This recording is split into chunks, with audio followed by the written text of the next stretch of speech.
Good evening all of you my students. कैसे हैं आप सब? Welcome to my channel. I am your teacher Vishal Bhatia. और ये जो हमारी सीरीज चल रही है जेई मेंस के पेपर का सॉल्यूशन जो मैं आपको प्रोवाइड कराता हूँ वीडियो में। ये जो सॉल्यूशंस मैं आपको दे रहा हूँ, आपको इसकी इम्पोर्टेंस समझ में आएगी जब आपका पेपर जो है 24, 26, 28 वाले शिफ्ट में आएगा। क्योंकि आज मुझे बहुत सारे कॉल्स आए, बच्चे बहुत खुश थे क्योंकि उन्होंने जो पेपर अटेम्प्ट किया। सर मैं आपको पहले भी कह रहा था, देखिए जेई जो है वो पैटर्न को फॉलो करता है। पहली बात तो सारे पीवाई क्यूज को फॉलो कर रहा है। दूसरा, जो शिफ्ट वाइज पेपर आ रहा है वो शिफ्ट वाइज पेपर भी रिपीट हो रहा है, टॉपिक रिपीट हो रहा है। आपको याद होगा हमने फर्स्ट वीडियो में जो जेई शिफ्ट था, फर्स्ट पेपर था 22 वाला, उसमें मैंने आपको 11 क्लास की जीओसी से टॉपिक करवाया था, केरियस मेथड। तो आपने बोला सर वो जो मेरे पास वहाँ पे आइडेंटिकल प्रोसेसेस होते हैं वहाँ से लेसेंस टेस्ट भी आता है। और आज तक जो मैं आपको टेस्ट पेपर दिखाऊंगा अभी 23rd वाला, आप देखना उसमें क्यूरियस मेथड भी है और लेसांजे टेस्ट भी है। सोचो दो क्वेश्चन जो है वो आपको मिल रहे हैं पहली शिफ्ट में आए हुए पेपर से। तो ये बहुत बड़ी बात है सर अपने आप में। और आप कहते हो ये जो पेपर मुझे वहां पे मिल रहा है और ये जो रिकॉर्डिंग मैं आपके लिए कर रहा हूँ, बच्चे इससे बहुत खुश है। आप लोगों का बहुत सारा प्रेम मुझे, बहुत सारा प्यार मुझे मिला। बहुत अच्छे आप जो हैं मेरे पे कमेंट्स आ रहे हैं, खुश हो रहे हैं, तो उससे हमें क्या है, पॉजिटिविटी मिलती है। तो मैं आपको बता दूं, जल्दी से टाइम खराब नहीं करेंगे। Welcome you all to my channel.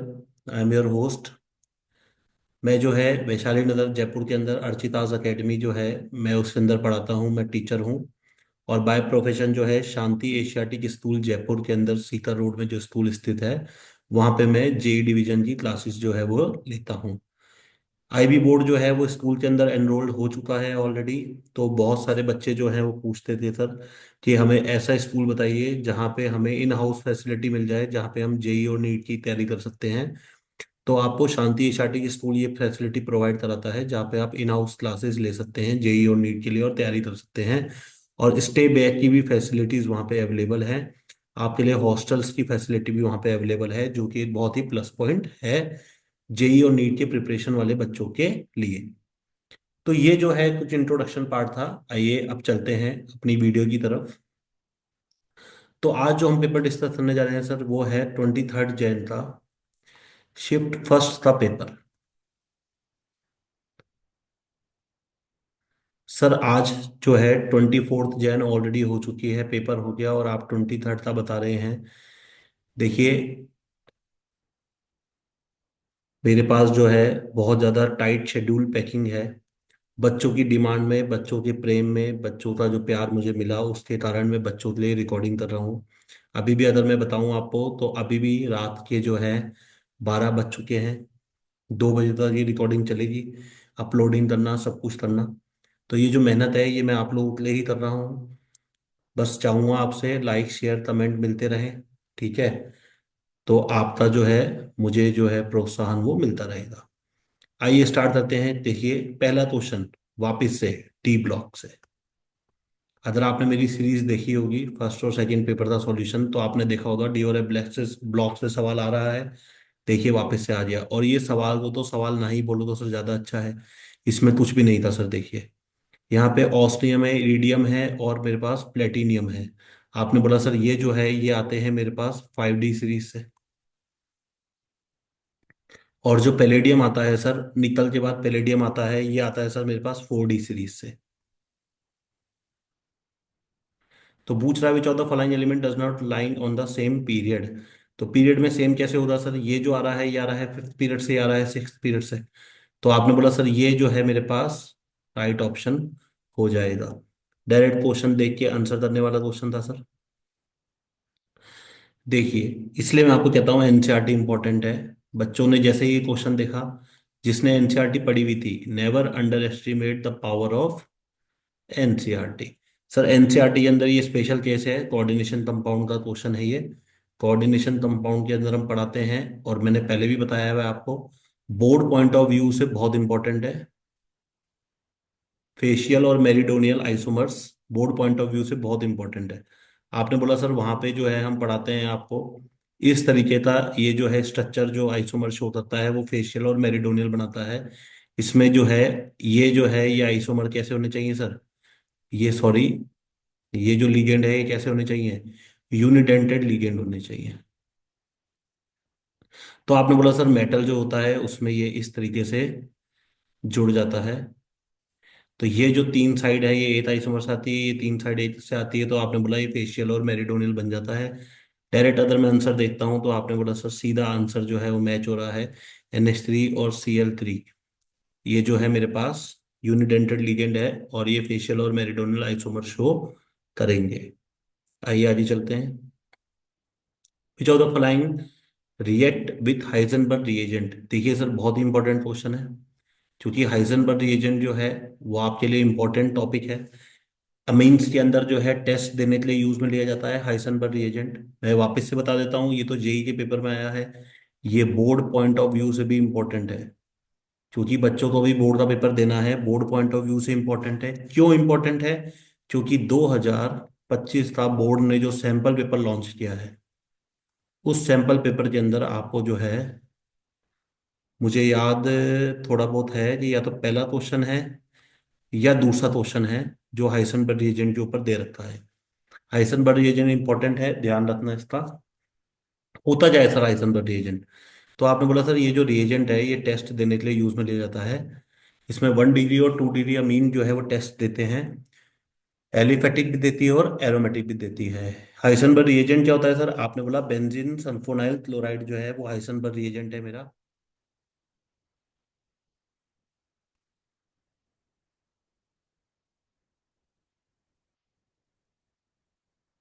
ये सर हाइसेनबर्ग रिएजेंट होता है। तो हाइसेनबर्ग रिएजेंट का जो टेस्ट है सर वो कौन देता है, 1 डिग्री और 2 डिग्री अमाइन जो है वो टेस्ट देती है, एलिफेटिक हो और एरोमेटिक हो, दोनों अमाइंस जो है वो ये टेस्ट देती है। तो आपने बोला सर यहाँ पे जरा चेक करते हैं। सबसे पहले बोल रहा है एनिलीन।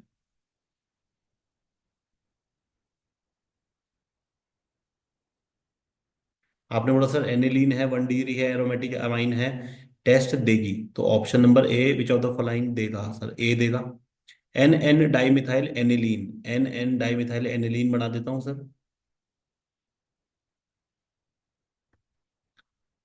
देखो एन एन डाइमिथाइल, तो ये आ गया और ये आ गया सर, ये कैसी हो गई सर, ये 3 डिग्री अमीन हो गई। तो आपने बोला सर इसके पास हाइड्रोजन नहीं है, ये टेस्ट को नहीं शो करेगी, ये टेस्ट नहीं देगी सर। उसके बाद है मिथाइल अमीन, तो मिथाइल अमीन जो है टेस्ट देगी सर। ये देखिए,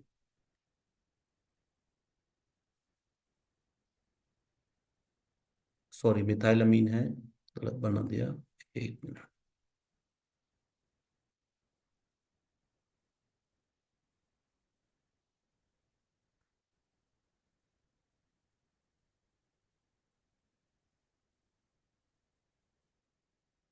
सर ये आपने 1 मिनट अटक गया। अब ठीक है। सर ये मिथाइल अमीन है, आपने गलत बना दिया। ये देखिए 1 डिग्री अमीन है, ये टेस्ट देगी, बिल्कुल देगी सर। और आपने बोला सर CCH5NH, तो ये जो बना हुआ है ये मेरे पास बना हुआ है,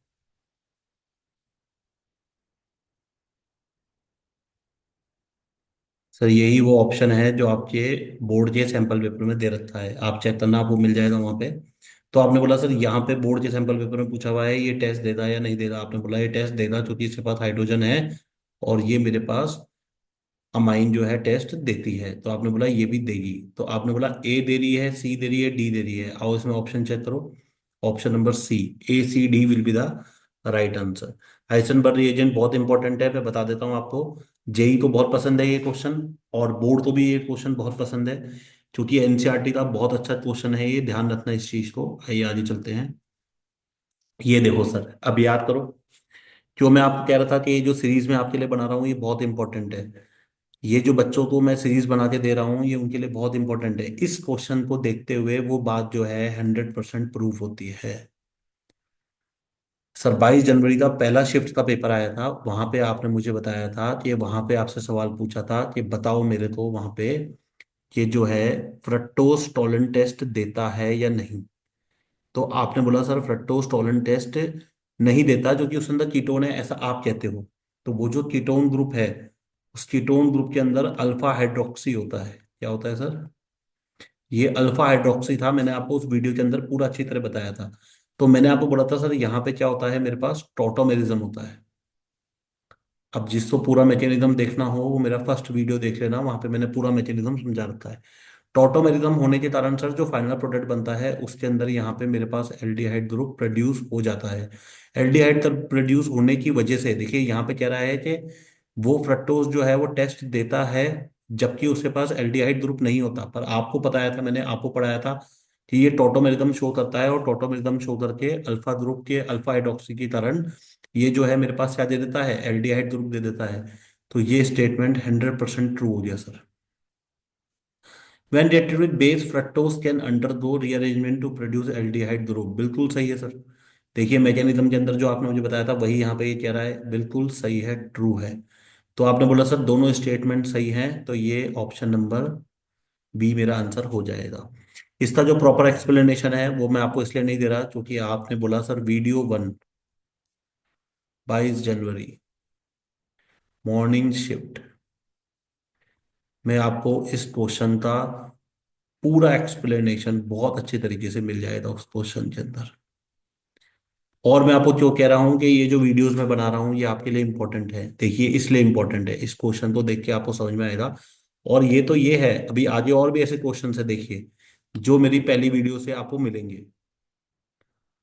अब सर ये जो एक क्वेश्चन है, देखिए ये जो क्वेश्चन है, ये मैं मानता हूं पर्सनली कि एक मेमोराइज्ड स्टूडेंट के लिए क्वेश्चन दिया गया है। Sir D and F block के अंदर आपको वहां पे एक टेबल मिलती है आपकी एनसीईआरटी में, जिसके अंदर आपको कलर्स दिए हुए हैं। अब वो कलर बच्चा रटता नहीं है, क्योंकि ये पूरा मेमोराइज वाला सवाल है, बच्चा रटता नहीं है। तो सर मैं इस क्वेश्चन को कैसे करता? तो देखो इस क्वेश्चन को करने के लिए आपने बोला सर अगर मैं देखूं उस टेबल को एनसीईआरटी में, तो उस टेबल में उसने एनसीईआरटी में बता रखा है जिसके अंदर D0 होता है वो कलरलेस होता है। उसके अलावा डी जब कलर शो करता है तो उसमें कोई ना कोई कलर वहां पे शो किया जाता है, तो कोई ना कोई कलर वहां पे शो होता है। तो आपने बोला सर ये जो कलर का शो होना है ये मुझे नहीं पता, मैं कलर याद नहीं कर सकता। तो आपने बोला सर ये जो Cr2+ और Copper+2 है, जब आप एनसीईआरटी की टेबल को रेफर करेंगे, पूरा का पूरा मेमोराइज बेस्ड क्वेश्चन है जो मैं आपको बता रहा हूँ, तो सर ये दोनों होते हैं ब्लू कलर के। तो ये ब्लू कलर का सॉल्यूशन है, ब्लू क्लियर है। तो ऑप्शन नंबर बी मेरा आंसर हो जाएगा। पूरा का पूरा एनसीईआरटी के अंदर टेबल बेस्ड क्वेश्चन है सर, देखिए इसलिए मैं आपको कहता हूँ एनसीईआरटी को कभी भी अंडर एस्टिमेट नहीं करना चाहिए। आइए आगे चलते हैं। इफ 2 ग्राम, हाँ ये देखो ये अच्छा क्वेश्चन है, क्यों है सर? क्योंकि आपने कंबाइन कर दिया, आपने मोल को इसके अंदर एंटर करवा दिया, ऑर्गेनिक के अंदर एंटर करवा दिया। देखो इस तरह के सवाल जब आते हैं तो बच्चे की नॉलेज को वो टेस्ट करता है। अब आपने पढ़ा सर ऑर्गेनिक केमिस्ट्री के अंदर ये रिएक्शन हमें वहां पे पढ़ाई जाती है, और आपने यहाँ पे मुझसे सवाल पूछ लिया मोल कॉन्सेप्ट का। तो मोल कॉन्सेप्ट 11th में आता है, ऑर्गेनिक केमिस्ट्री 12th का क्वेश्चन है। दोनों को मिला दिया, एक सवाल बना दिया आपने। बहुत सारे हमने आपको PYQs करवाए हैं, स्कूल के अंदर भी करवाए हुए हैं, क्लास के अंदर भी करवाते हैं PYQs, उससे डायरेक्ट उठ के आया हुआ क्वेश्चन है। आपने बोला सर कैसे सॉल्व करेंगे, आइए मैं बता देता हूँ आपको। 2 gram phenol is allowed to react with bromine water, ये शायद ब्रोमीन वाटर होता है, Br2H2O। How much Br2 required to produce this? तो आपने बोला सर मुझे पता है, रिएक्शन याद है, मैं लिख देता हूँ आपके लिए, चेक करिए। ये मेरे पास फिनॉल है, जब फिनॉल की रिएक्शन कराता हूँ ब्रोमीन वाटर के साथ, 3 मोल यूटिलाइज होते हैं सर। आपको ये रिएक्शन याद होगी। तो आपने बोला सर वहां पे मेरे पास जो बनता है 2, 4, 6 ट्राई ब्रोमो फिनॉल बन के तैयार होता है। तो ये बना सर मेरे पास। अब क्योंकि ये मोल कॉन्सेप्ट का क्वेश्चन है, आइए मैं आपको इसमें दिखाता हूँ। ये देखिए, इसका 1 मोल ताप में लिया तो इसके कितने मोल ताप में आ रहे हैं, ब्रोमीन के सर 3 मोल ताप में आ रहे हैं। तो आपने बोला फिनॉल के मोल कितने हैं, 2 ग्राम फिनॉल दिया आपने मुझे। तो 2 ग्राम फिनॉल जो है, तो 2 ग्राम फिनॉल गिवन मास है। तो सर अगर मैं मोल निकालता यहाँ से फिनॉल का, तो मोल क्या आ जाता, given mass upon molar mass. Phenol का मोलर मास क्या आएगा सर, फिनॉल का मोलर मास आएगा, अगर आप यहाँ से निकालोगे तो लगभग लगभग मान के चलो, हम्म, सर ये हो जाएगा 72 + 6 + 16। तो आपने बोला सर ये आ जाएगा 94। तो वो 94 यहाँ पे लगभग लगभग मेरे पास आ जाएगा, तो 94 आ जाएगा। तो फिनॉल चलो निकाल ही लेते हैं सर, इतना परेशान क्यों होना। ये 6H5 है, तो C6 तो 72 + 16, और H5 और एक H6, ये लो सर 94 आ रहा है। तो आपने बोला सर ये आ गया जीवन मास कौन, मोलर मास। तो ये कितना आ गया सर, 1/47। तो मेरे को जो फिनॉल का मोल यहाँ पे अवेलेबल है वो 1/47 अवेलेबल है। तो आपने बोला सर सिंपल यूनिटरी मेथड का सवाल है, इसमें कुछ बचा नहीं अब। 1 मोल फिनॉल के लिए 3 मोल ब्रोमीन यूज में लिया जाता है। तो बताओ 1/47 मोल ऑफ फिनॉल के लिए कितना ब्रोमीन काम में लिया जाएगा, 3/47 मोल काम में लिया जाएगा। तो क्या वो आपसे सवाल में मोल पूछ रहा है, जरा चेक करो। How much Br2 will be required, how much Br2 will be required, मतलब सर आपने ब्रोमीन का मुझसे क्या पूछा है, वेट पूछा है। तो सर वेट क्या होता है बताओ, आपको पता है सर, मोल क्या होता है, given mass upon molar mass. और जब भी मुझे गिवन मास निकालना होता है तो मैं क्या कर देता हूँ सर, मोल को मोलर मास से मल्टीप्लाई कर देता हूँ। 3/47 इंटू, अब मोलर मास, पर मोलर मास चाहिए ब्रोमीन का।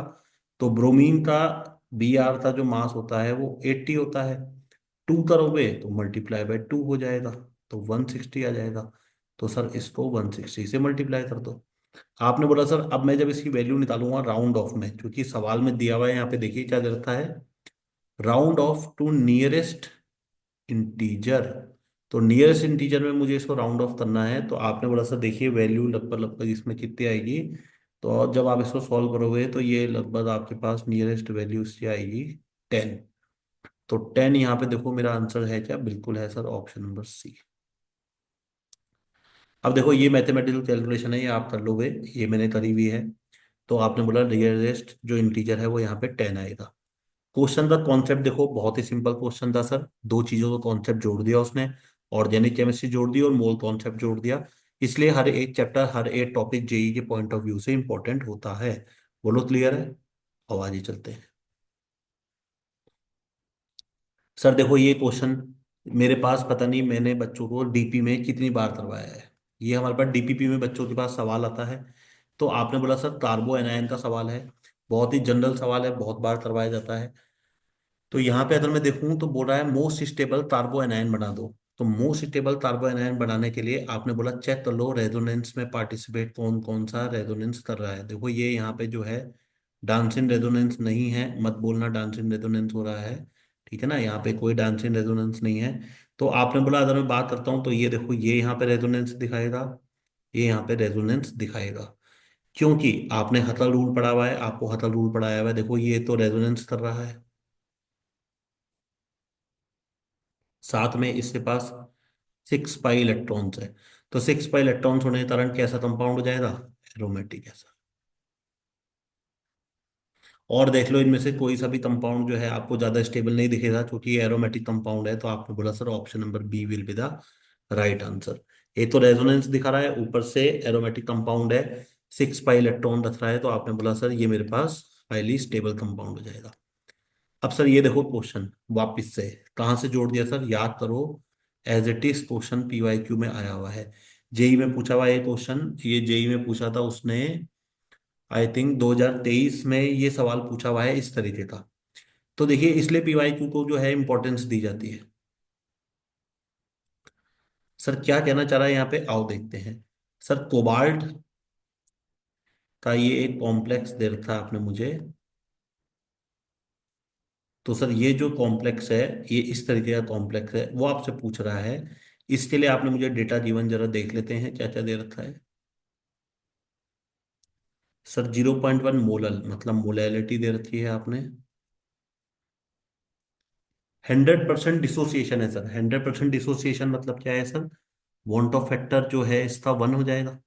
जब 100% डिसोसिएशन होता है तो सर आपने बोला आई बराबर जो है वो एन हो जाता है। नंबर ऑफ डिसोसिएटेड मॉलिक्यूल जो है वो 1 हो जाएंगे। डेल्टा टी एफ आपने मुझे दे रखा है सर, कितना है? 0.58। के एफ मुझे पता ही होता है, 1.86 दे रखा है आपने। सर इसका मतलब पानी होगा, पानी में आपने इसको तोड़ा होगा, ठीक है। पूछ रहा है the formula of the compound is. अब देखो फॉर्मूला ऑफ द कंपाउंड तब तक नहीं निकाल सकते जब तक आपको एन नहीं पता हो। तो पहले मुझे एन निकालना पड़ेगा। तो एन निकालने के लिए मुझे क्या करना पड़ेगा सर? एन निकालने के लिए सिंपल तरीके से मुझे यहाँ पे जो है फॉर्मूला अप्लाई करना पड़ेगा, जो 12th क्लास में पढ़ाते हैं एबनॉर्मल मोलर मास के अंदर। लीजिए सर, डेल्टा टी एफ कितना दे रखा है सर? 0.58। आई निकालना है, के एफ कितना है? 0.86। मोलैलिटी कितनी दे रखी है सर? 0.1। तो यहां से मैं आई निकाल लेता हूँ सर। देखो आई क्या आएगा आई निकालने के लिए? 0.58, 1.86, 0.1। तो ये ऊपर 10 आ जाएगा, इसको हटाऊंगा तो ये दो काट दूंगा। 58/186 आ गया। ऊपर में 10 आ रहा है। तो यहाँ से जब आप आए तो सॉल्व करोगे, लगभग ये वैल्यू जो है अप्रोक्सीमेट में 580/186, सर 3 के आसपास आएगी। तो जब आप इसको सॉल्व करोगे तो ये वैल्यू जो है वो मेरे पास 3 निकल के आएगी सर आई की। अब 3 निकल के आने का मतलब है सर यहाँ पे मेरे पास जब है डिसोसिएशन होगा, तो डिसोसिएशन होने पे मेरे को 3 आयंस मिलने चाहिए। आई का 3 मतलब आना का मतलब है वॉन्ट ऑफ फैक्टर 3 आ रहा है, मतलब डिसोसिएटेड आयंस 3 मिलेंगे। आइए ऑप्शन में चेक कर लेते हैं कौन सा कंपाउंड जो है वो डिसोसिएटेड आयन 3 मुझे यहाँ पे देगा। तो देखो आपने बोला सर यहाँ पे Cl2 कंपाउंड के कॉम्प्लेक्स से बाहर कुछ भी नहीं है। तो यहाँ पे मुझे 0 आयंस प्रोड्यूस होते हुए नजर आएंगे। सर ये यहाँ पे कंपाउंड के बाहर कुछ भी नहीं है, 0 आयंस प्रोड्यूस होते हुए नजर आएंगे। सर ये जो कॉम्प्लेक्स लिखा हुआ है ये कुछ इस तरीके से लिखा हुआ है, जरा चेक करिए आप।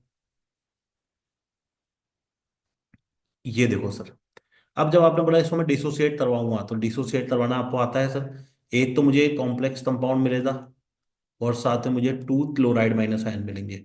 तो टोटल कितने आयन्स मिल रहे हैं सर? 3 आयन्स मिल रहे हैं। तो आई की वैल्यू भी 3 थी वॉन्ट ऑफ फैक्टर की, और टोटल आयन्स भी 3 मिल रहे हैं। तो option number C will be the right answer. तो इसका जो ऑप्शन था सर वो मेरे पास सी हो जाता। बोलिए क्लियर है क्या? बिल्कुल क्लियर है। आइए आगे चलते हैं सर।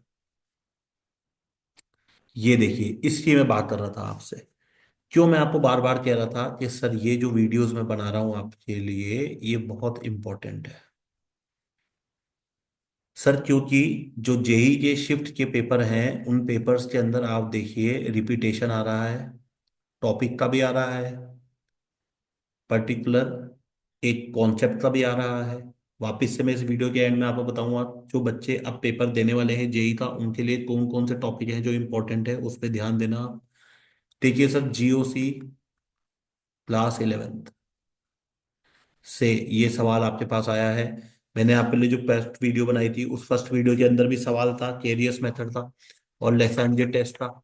इसके अंदर भी आपने बोला सर मेरे पास केरियस मेथड का जो सवाल है वो देखिए आ गया। सर बहुत ही सिंपल सवाल है, वहां पे आपने मुझसे जो पूछा था वहां पे आपने सवाल पूछा था मेरे से सोडियम के लिए, नाइट्रोजन के लिए, और आपने बोला यहाँ पे पूछ लिया आपने सल्फर के लिए। वहां पे आपने मुझे पूछा था सर बेरियम क्लोराइड के लिए। क्लोराइड का प्रेसिपिटेट मान रहे थे आप, और यहाँ पे आप पूछ रहे हो सर AgCl था वहां पे, और ये यहाँ पे आप मुझसे पूछ रहे हो सल्फर के लिए। आओ इसको सॉल्व करते हैं।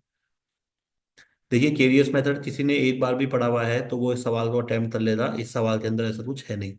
बोल रहा है एस्टिमेशन ऑफ सल्फर के अंदर जो है केरियस मेथड में 160 ग्राम ऑर्गेनिक कंपाउंड 466 ग्राम बेरियम सल्फेट प्रोवाइड करता है। Percent of sulphur in organic compound बताओ।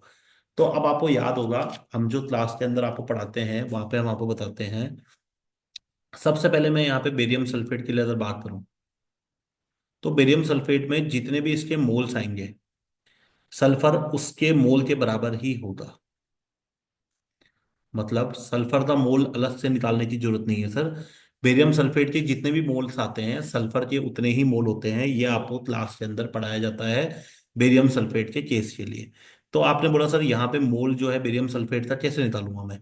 बहुत सिंपल है सर, मोल होता है given mass upon molar mass. Barium sulphate कितना दे रखा है सर?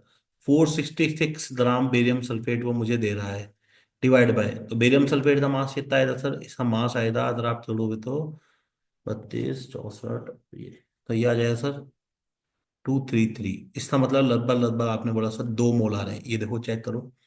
तो ये यहाँ से 2 मोल आ रहे हैं, तो मुझे बताओ सल्फर का मोल कितना हो जाएगा? मोल ऑफ सल्फर जो है वो मेरे पास 2 हो जाएगा। बोलो क्लियर है क्या? बिल्कुल क्लियर है सर। परसेंटेज ऑफ सल्फर पूछ रहा है, आपने बोला इसके बाद तो कुछ बचा ही नहीं सर, डायरेक्ट फॉर्मूला है मेरे पास परसेंटेज ऑफ सल्फर निकालने का।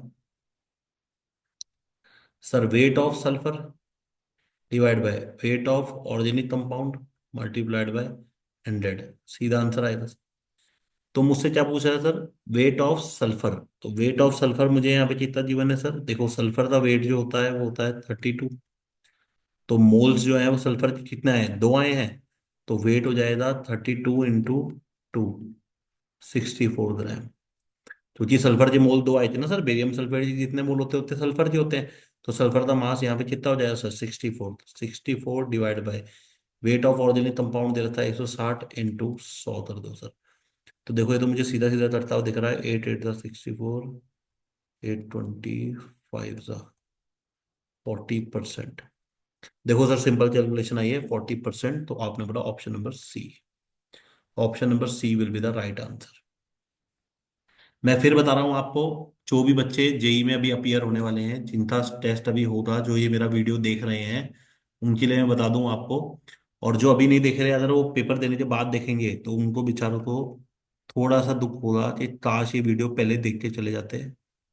इसलिए मैं कह रहा हूँ कि ये वीडियो आप अपने दोस्तों के साथ शेयर करें जो जेई का पेपर देने वाले हैं। लास्ट मिनट में अगर उनका कुछ भला होता है तो आप जो है उसके लिए पूरा का अपना योगदान दे सकते हैं। केरियस मेथड का सर सवाल जो है वो इम्पोर्टेंट है, जिस तरीके से जेई का पैटर्न अभी मुझे दिख रहा है उस हिसाब से। और इसी के अंदर सर लैसांजी टेस्ट जो आएगा अभी आगे सवाल है उसका भी मैं बताता हूँ आपको। ये देखिए सर, अच्छा ये सवाल मैं आपको रुकिए, ये सवाल मैं आपको जो है एक बार के लिए होल्ड में रखता हूँ, बाद में कराऊंगा। सर होल्ड में क्यों रख रहे हो? क्योंकि इससे मिलता जुलता सेम सवाल है, 2 सवाल एक जैसे पूछ लिए उसने। तो 2 सवाल एक जैसे पूछे हैं, बिल्कुल सेम है और सीधा आंसर आएगा आपको। पहले मैं वो सवाल कराऊंगा, वहां मैं पूरा समझाऊंगा आपको मैकेनिज्म, फिर मैं आपको यहाँ लेके आऊंगा और डायरेक्ट मैं आपको यहाँ पे आंसर दूंगा उसका, ठीक है? आओ आगे चलते हैं। ये देखो सर क्या कह रहा है यहाँ पे, पढ़ो। ये अगर आप ध्यान से देखोगे तो पीवाईक्यू से आया हुआ सवाल है। पीवाईक्यू में पूछा हुआ सवाल है, था पढ़ो क्या कह रहा है। थोड़ी सी कैलकुलेशन इसमें लेंदी होगी। इफ 10⁻21 है, ये ध्यान रखना, molecules are removed from x milligram of CO2। अगर मैं इतने मॉलिक्यूल्स को रिमूव कर देता हूं x मिलीग्राम CO2 से, तो मेरे पास इतने मोल बचते हैं। अब अगर यहाँ पे आप एक बात देखोगे ध्यान से, तो आप चेक करना। सर इसके लिए वो वर्ड यूज में ले रहा है मॉलिक्यूल, इसके लिए वो वर्ड यूज में ले रहा है वेट, क्योंकि ग्राम में दे रखा है तो, और इसके लिए वो वर्ड यूज में ले रहा है मोल्स। सर देखो बेसिक चीज है, बेसिक चीजें हैं जो आपको पढ़ाते हैं और समझाते हैं, हमेशा सेम यूनिट्स आपस में सब्ट्रैक्ट एंड ऐड हो सकती है। बोलो बात क्लियर क्या? आपस में सब्ट्रैक्ट और ऐड हो सकती है। सर 10 रुपए को 5 लीटर में थोड़ा ना जोड़ दोगे आप, कभी भी नहीं जुड़ सकता सर। 10 रुपए को 5 लीटर में आप कभी भी नहीं जोड़ सकते। तो या तो रुपया रुपया में जुड़ेगा या तो लीटर लीटर में जुड़ेगा सर। तो आपने बोला यहाँ पे भी मुझे सेम चीज करनी पड़ेगी। देखो वो मुझे क्या कह रहा है यहाँ पे कि इतने मॉलिक्यूल में से इतना वेट मैंने घटाया तो इतने मोल बचे। तो अगर मोल मेरे पास इतने बच रहे हैं तो सर सीधी सी बात है, मुझे इन दोनों क्वांटिटी को किस में लाना पड़ेगा? इसको भी मोल में लिखो और इसको भी मोल में लिखो, और आपका सवाल वहीं पे खत्म हो जाएगा। तो देखो 10⁻21 मॉलिक्यूल दे रखे हैं, तो बताओ, मॉलिक्यूल को मोल में कन्वर्ट करने के लिए अपन क्या करते हैं सर? मॉलिक्यूल को मोल में कन्वर्ट करने के लिए एवोगैड्रो नंबर से डिवाइड कर देते हैं क्या? बिल्कुल कर देते हैं सर। लो मैं यहाँ पे डिवाइड कर देता हूँ आपके लिए। ये लो सर, ये मोल में कन्वर्ट हो गया। एक्स मिलीग्राम CO2, मोल क्या होता है? गिवन मास अपन मोलर मास, CO2 का मोलर मास जानता हूं मैं सर, एक्स मिलीग्राम, तो एक्स डिवाइड बाय 44, क्योंकि ये मिलीग्राम में दे रखा है सर, इसको भी ग्राम में ले लो तो मल्टीप्लाइड बाय 1000 कर दो। लो सर, ये भी मोल हो गया। और ये तो सर ऑलरेडी मोल में दे ही रखा है आपने। तो अब जरा मैं सवाल तो वापस से पढ़ता हूँ, देखना क्या हो गया। इतने मोल में से इतना मोल माइनस किया तो इतना मोल बचा। तो कुछ भी नहीं बचा सर, ये तो सवाल ही खत्म हो गया। ये तो सवाल ही खत्म हो गया मोल में कन्वर्ट करते ही। अब क्या करूंगा सर? अब देखो, यहाँ पे कुछ भी नहीं करना सर, कैलकुलेशन करनी है आपको। थोड़ी सी सर कैलकुलेशन ज्यादा दे दी उसने यहाँ पे। तो बच्चे बोल रहे थे सर परेशान हो गए। अब देखो बेटा, जेई है, परेशान तो करेगा ही। थोड़ा बहुत तो परेशान करता ही है। सारे क्वेश्चन इतने इजी थोड़ा ना आ जाते हैं सर। इजी तो ये भी है, इसमें क्या है बताओ आप? इसमें कुछ भी नहीं है सर, बस जो कैलकुलेशन है वो टफ हो जाएगी सर मेरे लिए। अब देखो, उस कैलकुलेशन तो थोड़ा सा इजी बनाने के लिए आपने बोला सर ये 6.022 जो है ना, एक बार के लिए आप इसको क्या करो सर, 6 मान लो। क्यों कर रहे हो सर ऐसा? गलत आ जाएगा आंसर? नहीं आएगा सर बेटा, क्योंकि क्या है, एवोगैड्रो नंबर जो है वो 6 इसलिए मान रहा हूँ क्योंकि कैलकुलेशन को बचाने के लिए। आपने बोला सर देखो ये कैंसिल हो जाएगा, तो ये कैंसिल हो गया तो नीचे तो बच गया 1/600, x/44,000। 2.4 × 10⁻³ है, तो आपने बोला सर ये मेरे पास एज इट लिख देता। ये लो। अब जब आप ऐसा सॉल्व करोगे तो देखो प्योर मैथमेटिक्स है, इसमें ऐसा कुछ बचा नहीं। चलो फिर भी कर देता हूँ आपके लिए। तो आपने बोला सर ये आ गया 600 एक्स, ये आ जाएगा 44,000 डिवाइड बाय, चलो डिवाइड छोड़ो, यहाँ ले जाता हूँ। 244,000 to 600, ये आ जाएगा सर मेरे पास। अब आपने बोला सर ये मुझे 44,000 में ये उधर जाएगा और ये इधर आएगा तो माइनस हो जाएगा।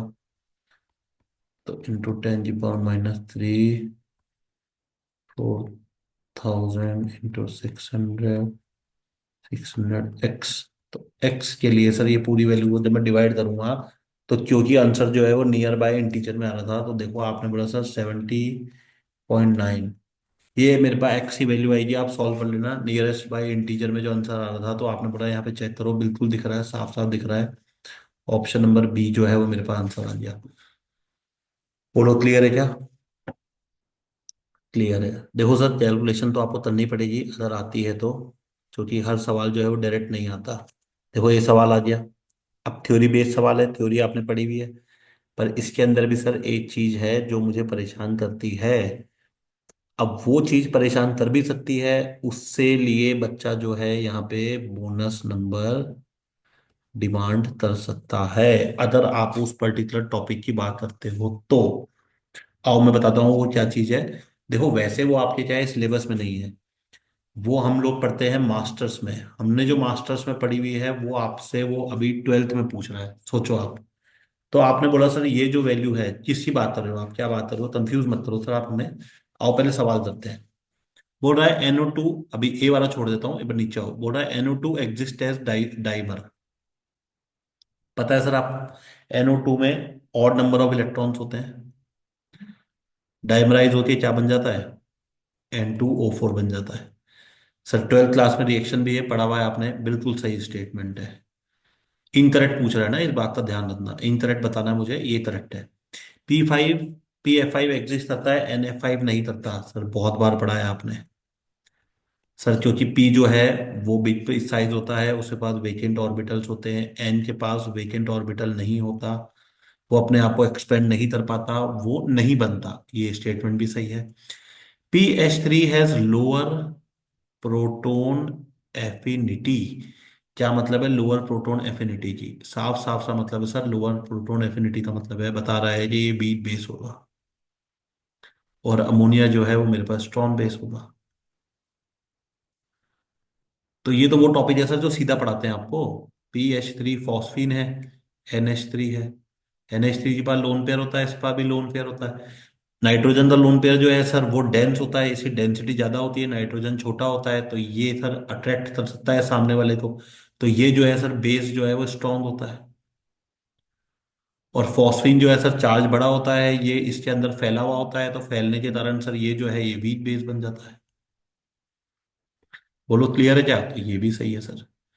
अब तो फिर बचा क्या सर? बचा तो ऑप्शन नंबर ए। अब देखो ऑप्शन नंबर ए बचा बिल्कुल सही है, क्योंकि ऑप्शन नंबर ए इनकरेक्ट है। पर ऑप्शन नंबर ए जो है वो करेक्ट भी है, ये चीज ध्यान रखना। अब सर ये दो दो बातें क्यों कर रहे हो, करेक्ट भी है और इनकरेक्ट भी है? तो देखो करेक्ट कैसे है और इनकरेक्ट कैसे है, अगर मैं आपसे इसी बात करूं तो आओ इसी बात समझाता हूं मैं आपको कि करेक्ट कैसे है और इनकरेक्ट कैसे है। तो आपने बोला सर यहाँ पे देखो मेरे पास जो है SO2 act as oxidizing agent but not reducing agent. जबकि मैं आपको बोलता हूँ कि सर ये मेरे पास जो है रिड्यूसिंग एजेंट की तरह भी बिहेव करता है और ऑक्सीडाइजिंग एजेंट की तरह भी बिहेव करता है। आपने बोला सर कैसे बिहेव करता है बताओ मुझे। तो देखो वो जो टॉपिक है वो आपके पास है नहीं, सबसे पहले बात कर लेता हूँ। SO2 act as oxidizing agent but not as reducing agent, तो बिल्कुल सही है सर। देखिए अगर ये स्टेटमेंट की मैं बात करूं तो सर ये स्टेटमेंट इनकरेक्ट है, क्योंकि SO2 जो है, सल्फर जो है यहाँ पे बैठा हुआ है +4 में। अब देखो सल्फर जो है वो +6 में भी जा सकता है, सल्फर जो है वो +2 में भी आ सकता है। तो ऑक्सीडाइज और रिड्यूस दोनों करता है सर। अब ऑक्सीडाइज और रिड्यूस दोनों करता है, तो आपने बोला सर यहाँ पे ये ऑप्शन जो है वो मेरे लिए थोड़ा सा कॉन्ट्रडिक्टरी हो गया। कैसे हो गया कॉन्ट्रडिक्टरी, मैं बताता हूँ आपको। पढ़ना आप ये, जो मैं बता रहा हूँ आपको ये पढ़ना आपको मिलेगा। एक प्रोसेस होता है जिसको हम बोलते हैं क्लॉज प्रोसेस। कहाँ यूज में लेते हैं सर? ऑयल रिफाइनरीज के अंदर काम में लिया जाता है। मेटलर्जी का सवाल है, पढ़ोगे, ब्रांचेस में जाओगे, पढ़ोगे, नॉलेज इकट्ठी करोगे तो समझ में आएगा। ऑयल रिफाइनरी में काम आता है सर। क्लोजर प्रोसेस के अंदर लिखा हुआ है जो मेरा सल्फर डाइऑक्साइड है, SO2 है जो मेरा, सर वो मेरे पास माइल्ड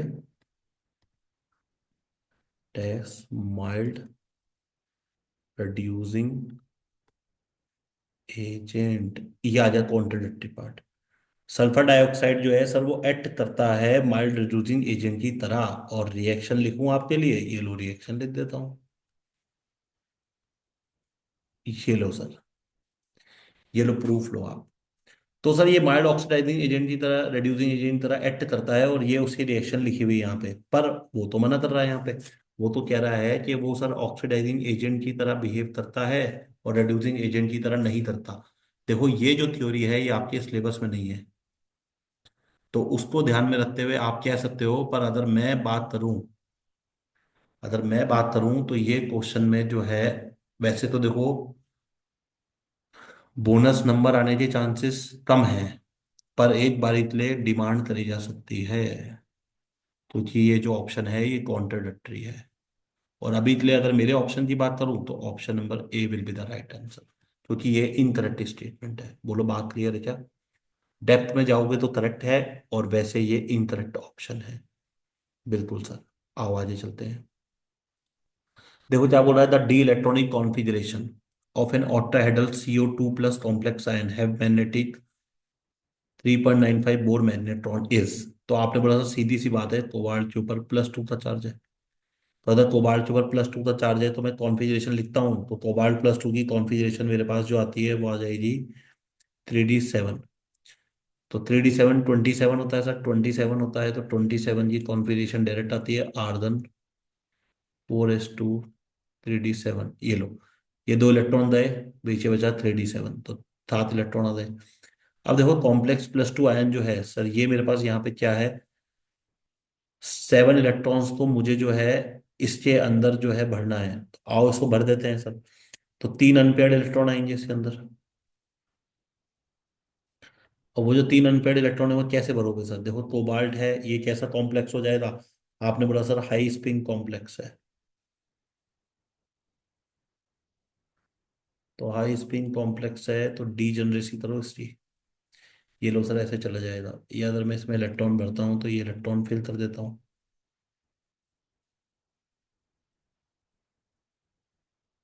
ये लो सर, ये इलेक्ट्रॉन फिल कर दिए।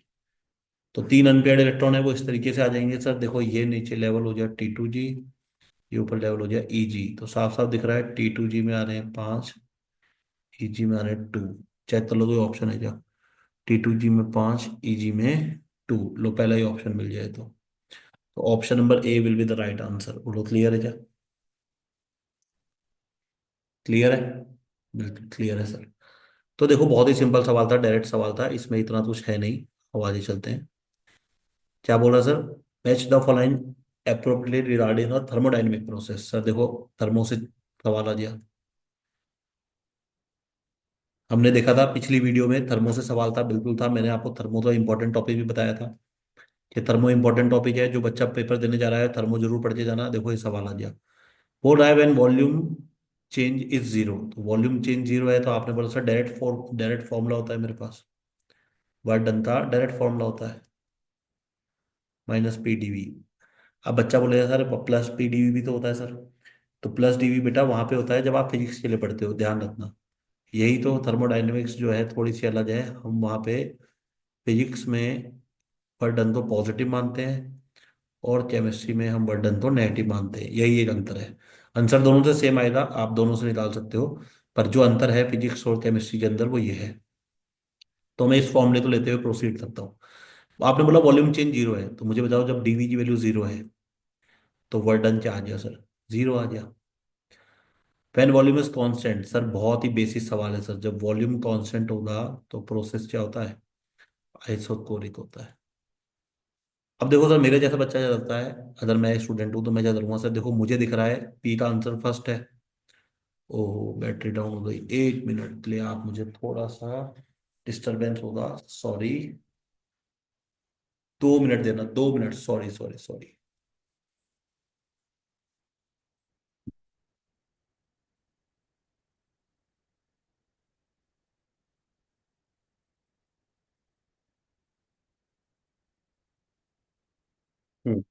सॉरी, बैटरी डिस्टर्ब हो गई थी, बैटरी डिस्चार्ज होने वाली थी, हमने टाइम पे चार्ज लगा दिया। तो सर ये देखिए यहाँ पे चार्ज हो रहा है ना। चार्ज हो रहा है, ठीक है। तो सर यहाँ पे देखिए क्या दिखाया आपने। यहाँ पे आपने दिखाया कि वर्डन जो है वो जीरो है। अब मेरे जैसे स्टूडेंट होता तो वो क्या करता? देखो सर पी वाले तो ऑप्शन वन है, ठीक है। क्यू वाले तो ऑप्शन जो है वो थर्ड है। सर मन ही नहीं करता सर आगे जाने का ना। यहीं पे ऑप्शन ढूंढने लग जाता मैं तो, कि पी का फर्स्ट कहाँ है सर? पी का फर्स्ट कहाँ है सर? ये देखो ये रहा। क्यू का थर्ड कहाँ है सर? देखो ये रहा। बाकी सब में सर पी में ऑप्शन ही नहीं दे रखा सर उसने। तो क्यों बताओ, क्यों मेहनत करो? स्मार्ट वर्क ना करें? बिल्कुल करें sir. Smart work is more necessary than hard work. नहीं सर ऐसा नहीं है, जहाँ पे हार्ड वर्क करना है वहाँ पे हार्ड वर्क भी करना पड़ता है, और जहाँ पे स्मार्ट वर्क करना है वहाँ पे स्मार्ट वर्क भी करना पड़ता है। तो यहाँ पे मेरा आंसर स्मार्ट वर्क से आ जाता है, आपके सामने है देख लो। तो ऑप्शन नंबर बी मेरा आंसर हो जाता। बोलो क्लियर है क्या? आओ आगे चलते हैं। सर देखो ये जो सवाल है, आप कह सकते हो इस सवाल को सॉल्व करने के लिए बच्चा चाहे सवाल देख के घबरा जाता है सर। अगर मैं इस सवाल को टुकड़ों में सॉल्व करूं तो ये सवाल आपके लिए बहुत इजी बन जाएगा सर। शर्त है सवाल टुकड़ों में सॉल्व होना चाहिए। टुकड़ों में मैं आपको समझाऊंगा, देखो आपको समझ में आएगा। बाद में बच्चे आए मेरे पास, सर देखो ये सवाल आया था, मैंने उनको टुकड़ों में समझाया। बच्चे बोले ओरे सर ये तो बहुत इजी सवाल था सर, हमसे पता नहीं क्यों घबरा रहे हैं। हम घबरा इसलिए रहे क्योंकि टुकड़ों में नहीं किया। एकदम से सवाल को देखते हैं, पढ़ते हैं और सोचते हैं अरे यार इस आंसर क्या है, ये क्या पूछ लिया इसने। ऐसे नहीं होता सर, टुकड़ों में करना पड़ेगा। आओ करते हैं। देखो FeO4 2 से Fe3 प्लस में जा रहा है। मुझे बताओ FeO4 2 में आयरन के ऊपर क्या चार्ज होगा? आयरन के ऊपर चार्ज आप निकालोगे तो चार्ज आएगा +6। तो मुझे बताओ +6 से +3 में आप जा रहे हो तो कितने इलेक्ट्रॉन का एक्सचेंज है सर? +6 से +3 में जाओगे, 3 इलेक्ट्रॉन का एक्सचेंज है। इसके लिए जो आपने मुझे E1 नॉट की वैल्यू दे रखी है, कितनी दे रखी है सर? 2 वोल्ट दे रखी है। बोलो क्लियर है क्या? बिल्कुल क्लियर है। आवाज चलते हैं। उसके बाद क्या दे रहा है सर? Fe3 प्लस से Fe+2 दिया, लोग चले जाओ। एक इलेक्ट्रॉन चेंज किया मैंने, मैं Fe+2 में चला गया। इसके लिए जो वैल्यू दे रखी है वो कितनी दे रखी है सर? 0.8 वोल्ट दे रखी है, ठीक है सर। देखो आप यहीं क्यों रुक गए, अब ये मेरे किसी काम का नहीं है। क्यों नहीं काम का? क्योंकि मुझसे क्या पूछ रहा है, जरा सवाल में चेक करो। मुझे बोला है Fe4O2 से Fe+2 तक जाना है आपको। तो आपको इसका ई नॉट बताना है। क्या बताना है?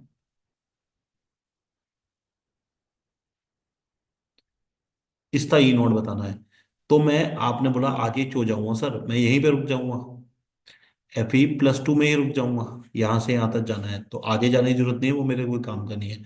अब आपने बोला जरा चेक करो सर, FeO4 2 से Fe+2 जाना है, तो आपने बोला क्या लिखूंगा इक्वेशन, ये लिखूंगा क्या? सो इक्वेशन नंबर 3 बोल देता हूँ। सो इक्वेशन नंबर 1 बोल देता हूँ, सो इक्वेशन नंबर 2 बोल देता हूँ। बोलो क्लियर है? देख लो, मैंने कुछ भी नहीं किया, मैंने तो सिंपल सी वैल्यू लिखी है सर। बोलो क्लियर है क्या? बिल्कुल क्लियर है। आवाजें चलते हैं सर। आपने बोला अगर मुझे यहाँ से यहाँ जाना है, तो देखो जरा समझ में आ रहा है मुझे थोड़ी बहुत तो, कि आपने बोला समझ में आ रहा है कि +6 से +2 में जा रहे हो, कितने इलेक्ट्रॉन का एक्सचेंज है सर? ये 4 इलेक्ट्रॉन लेगा। 4 इलेक्ट्रॉन लेगा तो साफ साफ दिख रहा है। ऐड करो जरा इक्वेशन 1 और 2 को। तो इक्वेशन नंबर 1 और 2 ऐड करा मैंने, तो यहाँ पे देखो मुझे क्या दिख रहा है सर। FeO4 2 +3 electron. इधर आओ, इधर जाएगा, प्लस में इलेक्ट्रॉन, प्लस में Fe+3, गिव्स में Fe+3 प्लस Fe+2।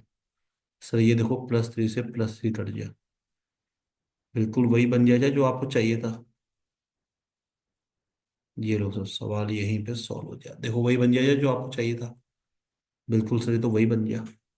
अब क्या करूँ सर, यहाँ पे 1 और 2 को ऐड किया है आपने, और 3 के इक्वेट किया है, तो जरा वैल्यू डालो सर, क्या होता है? डेल्टा जी क्या होता है सर? होता है या नहीं होता? होता है, बिल्कुल होता है सर। आओ ऐड कर दो इनको दोनों को। तो जरा ऐड करता हूँ, तो देखो यहाँ पे क्या आएगा sir. Delta G3 not equal to G1 not plus delta G2 not. Delta G3 की वैल्यू क्या आएगी? -NF3 not NF E1 not NF E2 not.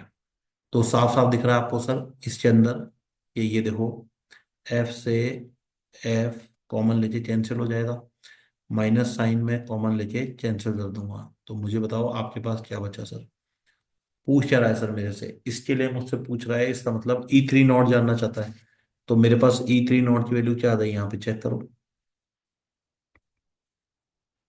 Minus sign में लेके कैंसिल कर दूंगा, तो E1 नॉट और E2 नॉट को आपने बोला सर ऐड कर दो।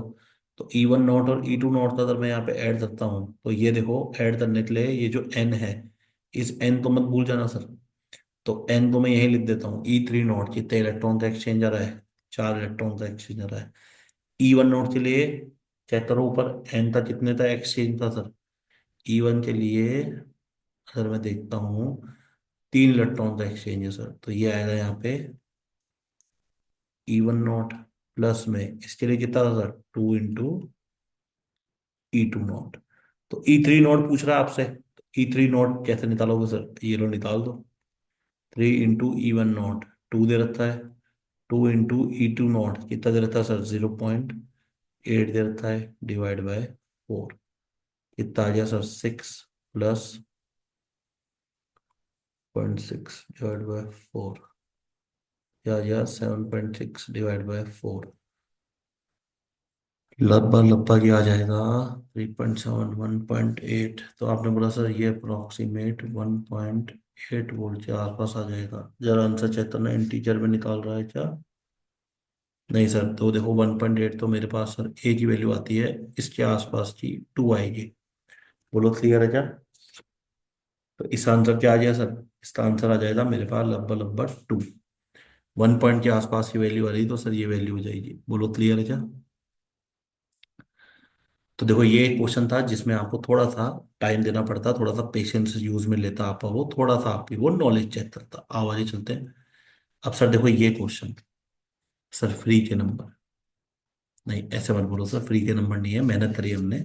बिल्कुल आपने मेहनत करी है सर। देखो डायरेक्ट फॉर्मूला बेस्ड क्वेश्चन है, इसके अंदर ऐसा कुछ भी नहीं है जो हमें काम में लेना पड़े। क्योंकि आपने बोला सर डेल्टा H दे रखा है, डेल्टा S दे रखा है, टेम्परेचर दे रखा है, और आप मुझसे गिब्स फ्री एनर्जी पूछ रहे हो। तो आपने बोला sir direct formula based question है। डायरेक्ट फॉर्मूला आपने बोला क्या होता है, गिब्स एनर्जी होती है del P minus T delta S के बराबर। डेल्टा जी पूछ रहा है, डेल्टा एच कितना दे रखा है सर 55, माइनस किलो जूल पर मोल दे रखा है, तो सर किलो जूल तो जूल में ले आता हूँ, लो 1000 से मल्टीप्लाई कर देता हूँ। टेम्परेचर 225 है तो 298 केल्विन हो जाएगा। और डेल्टा एस की वैल्यू सर 175 जूल में दे रखी है, तो जूल में दे रखी है तो आपने बोला एज इट इज जूल में रख दूंगा। सर देखो टेम्परेचर केल्विन में क्यों रख रहे हो, क्योंकि ये केल्विन में दे रखा सर, इसलिए टेम्परेचर तो केल्विन में रखना पड़ेगा आपको, ऐसा यूनिट तो फॉलो करना पड़ेगा। तो आपने बोला ये आ गया सर, ये लो कुछ भी नहीं करना सर, इसको सिंपली मल्टीप्लाई कर लो और आंसर निकाल लो, जो आएगा वो मेरा आंसर हो जाएगा। अगर मैं आपसे आंसर की बात करूं तो आप जब इसे सॉल्व करोगे तो ये आएगा आपके पास लगभग लगभग -5120, दैट इज इक्वल टू 2850। तो 2850 ये रहा, 2850 जूल पर मोल आंसर आ जाएगा। बोलो क्लियर है क्या? तो ये मेरे पास आंसर हो जाएगा। तो बिल्कुल फॉर्मूला बेस्ड क्वेश्चन था सर, इसमें ऐसा कुछ भी नहीं था। बोलो क्लियर है? ये देखो ये आ गया क्वेश्चन, जो मैं आपसे कह रहा था ये क्वेश्चन आ गया आपके सामने, देखो ये रहा। क्यों मैं आपको बार बार कह रहा था, ये मेरे जो वीडियोस में बना रहा हूँ ये आपके लिए इंपॉर्टेंट है, जो बच्चा पीआर होने जा रहा है उसके लिए इंपॉर्टेंट है। ये देखो सर एग्जाम्पल, सर लेसांस टेस्ट हमने ऑलरेडी किया है कल की वीडियो में, और ये लेसान टेस्ट वापस पूछ लिया उसने। अब ये जो लेसान टेस्ट इसने यहाँ पूछा है ये है पूरा थ्योरी बेस्ड सर। जो लेसान टेस्ट पढ़ाया जाता है उस लेसान टेस्ट में ये बताया जाता है सर। पूरा का पूरा थ्योरी बेस्ड क्वेश्चन है यहाँ पे। ये जो लेसान टेस्ट आपने पढ़ा हुआ है, देखो उसके अंदर बोल रहा है कि during the Lassaigne test covalent compound is converted into ionic compound. तो याद करो आपने बोला सर लेसान टेस्ट के अंदर कोवलेंट कंपाउंड को आयनिक कंपाउंड में कन्वर्ट करते हैं, बिल्कुल सही है सर। कौन कौन से आयनिक कंपाउंड मुझे वहां पे मिलते हैं, साइनाइड मिल जाएगा, फ्लोरीन मिल जाएगा, ब्रोमीन मिल जाएगा, नहीं फ्लोरीन नहीं सर, फ्लोरीन नहीं, आयोडीन मिल जाएगा, और क्या मिल जाएगा, सल्फेट मिल जाएगा, और क्या मिल जाएगा, क्लोराइड मिल जाएगा, कल ही पढ़ाया था आपने। तो आपने बोला सर आयनिक कंपाउंड के अंदर होता है, तो ये स्टेटमेंट बिल्कुल ट्रू है। कह रहा है कि ये sodium ferrocyanate Na4FeCN give Persian blue colour on reaction with this. अब सर देखो वैसे तो चाहे हमें क्लास के अंदर डायरेक्ट पढ़ाते हैं आपको पता होगा सर, यहाँ पे ये जो Fe है अगर मैं इसकी बात करता हूँ तो यहाँ पे ये जो Fe है इसके अंदर चार्ज आएगा +2। इस फेरस की बात करता हूँ तो चार्ज आएगा +3। तो आपने बोला जब मैं इन दोनों कंपाउंड को आपस में मिलाता हूँ तो मेरे पास कंपाउंड बनता है, इस तरीके का एक कंपाउंड बन के तैयार होता है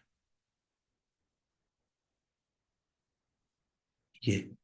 तो सर यहाँ पे ये जो कंपाउंड है इसके अंदर ये +2 शो करता है, और ये जो कंपाउंड है ये +3 शो करता है। तो ये जो कंपाउंड है सर ये देता है मुझे पर्शियन ब्लू कलर। तो आपने बोला पर्शियन ब्लू कलर देता है, ये वहां पढ़ाया जाता है, तो ये भी स्टेटमेंट ट्रू हो गया। तो सर इसका आंसर जो हो जाएगा वो हो जाएगा बोथ स्टेटमेंट ट्रू। बोलो क्लियर है क्या? क्लियर है सर, आओ आगे चलते हैं। सर ये देखो ऑर्डर ऑफ स्टेबिलिटी का सवाल आ गया। तो ऑर्डर ऑफ स्टेबिलिटी के सवाल के अंदर आपने बोला सर यहाँ पे अगर मैं चेक करता हूँ तो देखो यहाँ पे ये जो कंपाउंड है एंटी एरोमेटिक है क्योंकि फॉलो नहीं कर रहा। ये जो कंपाउंड है एरोमेटिक है क्योंकि 6 इलेक्ट्रॉन्स हैं इसके अंदर। सर ये जो कंपाउंड है ये मेरे पास नॉन एरोमेटिक है। अब आपने बोला sir correct order of stability पूछ रहा है वजह से, अगर मैं करेक्ट ऑर्डर ऑफ स्टेबिलिटी की बात करता है यहाँ पे, तो आपने बोला सर मेरे पास यहाँ पे सबसे ज्यादा स्टेबल कंपाउंड कौन सा होगा सर, देखो ये नॉन एरोमेटिक है, नॉन एरोमेटिक होने के कारण और साथ में न्यूट्रल भी है। तो नॉन एरोमेटिक भी है और न्यूट्रल भी है, तो आपने बोला सर मेरे पास जो है इसका ऑर्डर दो हो सकता है। देखो मेरे पास इसका ऑर्डर जो है आपने बोला सर यहाँ पे ऑर्डर आ जाएगा सबसे पहले एरोमेटिक, नॉन एरोमेटिक और एंटी एरोमेटिक, तो आ जाएगा सेकंड, थर्ड और फर्स्ट। देखो ऑप्शन अधूरे हैं हमारे पास, अब वहां पे क्या ऑप्शन दे रखा था आपको पता होगा। मेरे हिसाब से जो इसका आंसर है वो ये आना चाहिए सर, क्योंकि एरोमेटिक कंपाउंड है, ये नॉन एरोमेटिक है, न्यूट्रल है, इसलिए इसको प्रायोरिटी दी जाएगी, उसके बाद एंटी एरोमेटिक है। तो ये आंसर होना चाहिए मेरे हिसाब से। अब आगे चलते हैं। ये देखो सर ये वो क्वेश्चन है जिसके कारण मैंने आपको 10th वाला क्वेश्चन रोका था। देखो यहाँ पे भी और 10th वाले में भी दोनों में बिल्कुल सेम चीज करवा रहा है, यहाँ पे जरा चेक करो। कैसे चेक करोगे देखो, क्या कह रहा है, consider the following sequence of reaction with the molar mass, find the final product of the molar mass. Final product का मोलर मास निकालना है आपको। अब ये जो रिएजेंट आप देख रहे हो, अब ये रिएजेंट आप जो देख रहे हो, आपने बोला सर ये जो रिएजेंट है, ये जेई को बहुत प्रेम है इस रिएजेंट से। सर 3 शिफ्ट के पेपर मैंने सॉल्व करे, तीनों में देख लिया सर, ये मैंने तीनों में रिड्यूस करवा रहा है। क्या चक्कर है? आओ इसी बात करते हैं। सबसे पहले Br2 और FeBr3 की बात कर रहा है सर, देखो यहाँ पे। तो आपने बोला इलेक्ट्रोफिलिक सब्स्टिट्यूशन होगा, ये इलेक्ट्रॉन विड्रॉइंग ग्रुप है, इसी वजह से चलेगा। तो आपने बोला देखो यहाँ पे ये ऑर्थोमेटा डायरेक्टिंग ग्रुप है, तो जुड़ने वाला ब्रोमीन यहाँ जुड़ सकता है, यहाँ जुड़ सकता है और यहाँ जुड़ सकता है। तो आपने बोला सर अभी तो आप कहीं पे भी जोड़ दो, उससे मुझे कोई फर्क नहीं पड़ेगा, क्योंकि यहाँ पे स्टेरिक हिंड्रेंस के कारण जुड़ेगा नहीं। यहाँ पे स्टेरिक हिंड्रेंस के कारण मैं जोड़ूंगा नहीं, क्योंकि मेरे को सर मोलर मास निकालना है, तो मुझे उससे कोई फर्क नहीं पड़ेगा, आप कहीं पे भी जोड़ दो इसको। तो मैं चाहे इसको एक ही जगह जोड़ूंगा, कहीं पे भी जोड़ दो आप, जहां आपका मन है वहां Br जोड़ दो। तो आपने बोला सर ये मैंने यहाँ पे आपके लिए Br जोड़ दिया, ये लो। और ये मेरे पास NO2 आ गया। बोलो क्लियर है क्या? अब कह रहा है SnHCl करा दो सर, तो SnHCl करा दो, तो आपने बोला सर मुझे पता है क्या होगा, ये रिड्यूस हो जाएगी। SnHCl कराने से ये रिड्यूस हो जाएगी, और किस में कन्वर्ट हो जाएगी सर, ये एनिलीन बन जाएगी। पता नहीं कितनी बार रिएक्शन कराई है आपने ये वाली। तो देखो जरा ये क्या बन गया यहाँ पे। वो जो पीछे वाली रिएक्शन मैंने होल्ड में रखी है ना सर, वो इसलिए ही रखी है क्योंकि वो रिएक्शन था जवाब मैं आपको यहाँ से दूंगा, ये एनिलीन बन गई। सर ये NaNO2 और HCl, ये कौन सी रिएक्शन है सर? डाई एजोटाइजेशन है। क्या है? डाई एजोटाइजेशन है। तो क्या बन जाएगा सर? बेंजीन डाइअजोनियम क्लोराइड बन जाएगा। तो आपने बोला सर ये CH3 और ये Br, और ये क्या बन गया sir? N2 plus Cl minus. अब यहाँ पे सर ये जो रिएजेंट दे रखा है, जरा चेक करो यहाँ पे क्या दे रखा है, H3PO2। H3PO2 sir acidic medium में रिएक्शन करा रहा है, तो ध्यान रखना ये दो रिएजेंट होते हैं। ये तो ये लिया मैंने, तो सिंपली सर यहाँ पे क्या बन जाएगा सर, ये कन्वर्ट हो जाएगी बेंजीन में, तो वहां पे H आ जाएगा। तो ये Br, ये CH3, और सर ये जो आपने H3PO4 डाला, इसी तरह नहीं यहाँ पे जो है ये H आ जाएगा। तो ये हाइड्रोजन आ जाएगा यहाँ पे इसी जगह। आपने बोला सर एक रिएजेंट और होता है इसी जगह, जो H ले आता है, वो कौन होता है याद करो? ये होता है सर। ठीक है, ये याद रखना, हो सकता है आने वाली शिफ्ट में सवाल पूछ ले। तो ये रिएजेंट होता है H ले आता है। तो आपने बोला ये बन गया मेरा फाइनल प्रोडक्ट। अब ये जो प्रोडक्ट आपने बनाया मेरे सामने, वो मुझसे पूछ रहा है कि इसका मुझे बता दो मोलर मास। क्या बता दो? इसका मोलर मास बता दो। तो बताओ इसका मोलर मास क्या हो जाएगा? तो आपने बोला सर ये फाइनल प्रोडक्ट बन जाए, इसका मोलर मास निकालना है, तो इसका मोलर मास निकाल दूंगा। तो इसका मोलर मास निकालने के लिए क्या करोगे सर? इसका मोलर मास निकालोगे, तो ये मोलर मास लगभग आएगा आपका 171 के आसपास। तो 171 वाला ऑप्शन चेक कर लो, इसमें है क्या?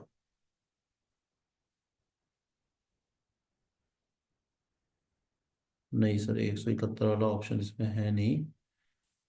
मोल का मतलब इसका मास का मोल पूछा था, तो आपने बोला था इसका मोल आ जाएगा मेरे पास 171 ग्राम। तो इसका मोल जो है लगभग लगभग मेरे पास 171 आ जाएगा। ये आंसर हो जाएगा सर। सर ये फाइनल प्रोडक्ट बना मेरे पास, ये रहा 171 ग्राम, इसका आंसर आ जाएगा। बोलो बात क्लियर है क्या? तो ये सर मेरा आज का जो क्वेश्चन पेपर था, थोड़ा सा लेंदी था क्योंकि अच्छे क्वेश्चन आए थे। अच्छा वो एक क्वेश्चन स्किप है सर, वो आपने बताया नहीं, आओ बता देता हूँ।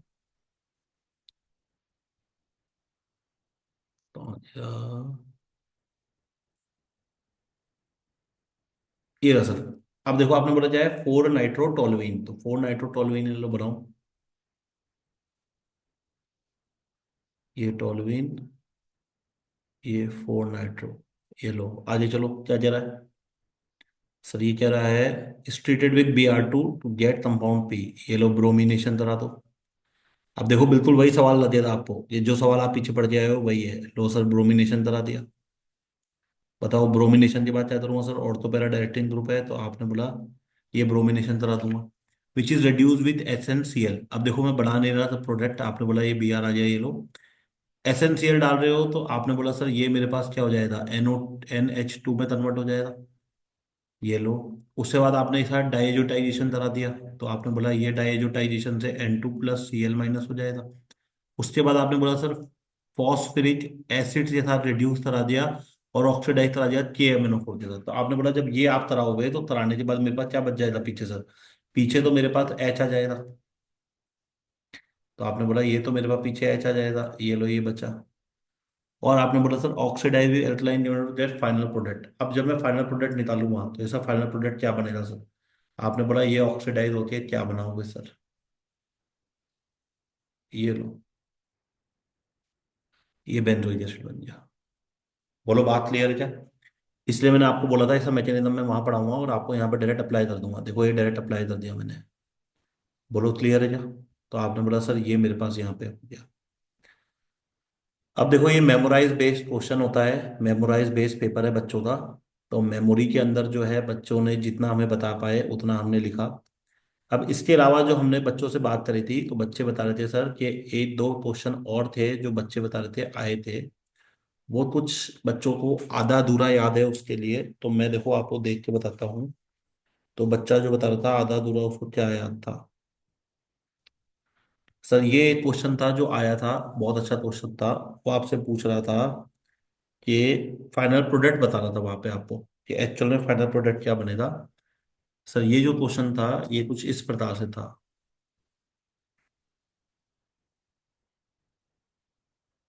ये सर इस प्रकार से कोई क्वेश्चन था, बच्चों ने जो पेपर बताया मुझे। सर देखो ये कंपाउंड आपको वहां पे दे रखा था, ये कंपाउंड आपको दे रखा है, इसी रिएक्शन करा रहे हो आप SCHO के साथ, और ये आपको एक्सेस क्वांटिटी भी दे रखा है। मतलब ये आपको उतनी क्वांटिटी भी दे रखा है जितनी क्वांटिटी में आपको चाहिए। ये बेस ले लिया सर। तो सर देखो देखने से पता चल रहा है साफ साफ कि एल्डोल कंडेंसेशन है।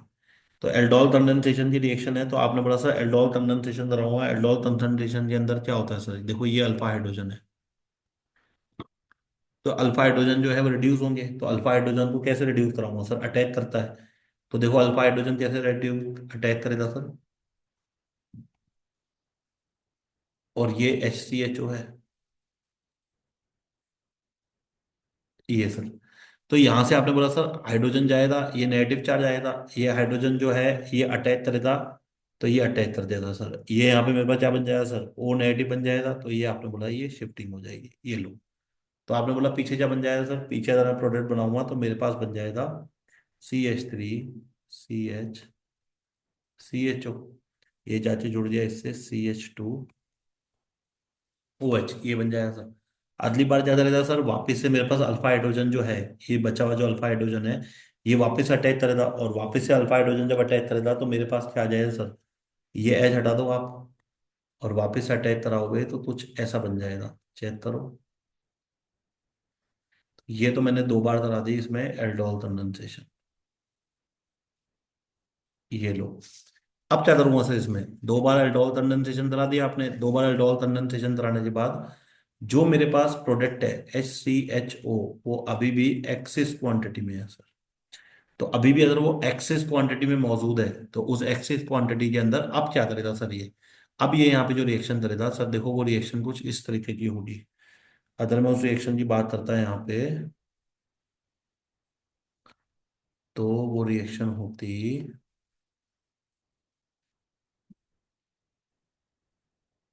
देखो अब अल्फा हाइड्रोजन बचा नहीं, तो अब ये रिएक्शन कराओगे आप। तो अब आपने बोला सर अब ये रिएक्शन जब कराओगे तो क्या होगा सर? अब ये है ना बात सर। अब ये जब रिएक्शन कराओगे तो ये सर अब करेगा, मतलब सॉरी क्रॉस कहाँ से लिख दिया, ये करेगा टर्नी जारो रिएक्शन, और अब जाके बनेगा फाइनल प्रोडक्ट। ये करेगा टर्नी जारो रिएक्शन। टर्नी जारो रिएक्शन क्या थी याद करो, एक ऑक्सीडाइज हो जाता है, एक रिड्यूस हो जाता है। सर जो स्मॉल ग्रुप होता है वो ऑक्सीडाइज हो जाएगा, और जो बिगर ग्रुप होता है वो रिड्यूस हो जाता है। तो तुम्हें पता है सर ये जो एल्डिहाइड है, ये एल्डिहाइड जब मैं रिड्यूस कराऊंगा तो एल्कोहल बन जाएगा। तो तुमने बोला अब जो बनेगा वो मेरे पास फाइनल प्रोडक्ट आएगा सर इस रिएक्शन के अंदर। तो जो फाइनल प्रोडक्ट था वहां पे कुछ इस तरीके से दे रखा था।